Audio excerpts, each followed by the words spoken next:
ibang balita, maanghang na salita ang binitiwan ni US President Donald Trump laban sa bansang Norway matapos hindi mapabilang sa Nobel Peace Prize Award, isang prestihiyosong parangal na iginagawad sa mga bansang nangunguna sa pagkamit ng kapayapaan. Ngayong taon, iginawat ang parangal sa Venezuelan opposition leader si Maria Corina Machado. Tungayan ng balitang abroad ni Son Santiago. I no longer feel an obligation to think purely of peace. Ito ang naging pahayag ni United States President Donald Trump matapos hindi mapagkaloob sa kanya ang prestihiyosong Nobel Peace Prize. Sinisikasin ni Trump ang pamahalaan ng Norway matapos hindi mapili bilang tatanggap nito.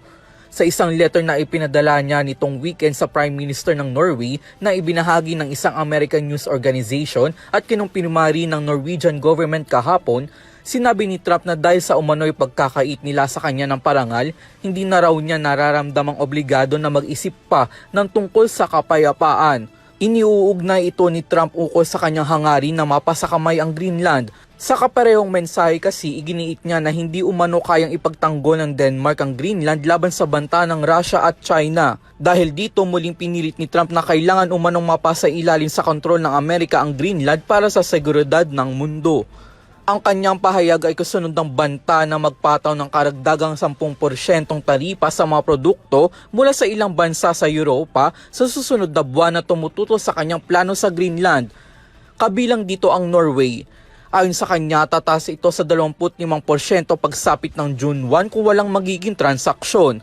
Samantala, ang Nobel Peace Prize naman para sa 2025 ay iginawad sa Venezuelan opposition leader na si Maria Corina Machado. Ngunit nitong nakaraang linggo, personal na ibinigay ni Machado ang kanyang medalya kay Trump bilang umano'y simbolikong pagkilala sa naging hakbang nito sa demokrasya ng Venezuela.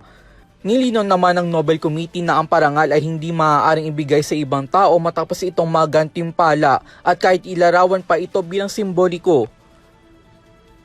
Samantala, iginiit ng Norwegian government na wala silang impluwensya para piliin ang tatanggap ng Nobel Peace Prize dahil ang desisyong ito nila ay nasa kamay ng isang independent Norwegian Nobel Committee.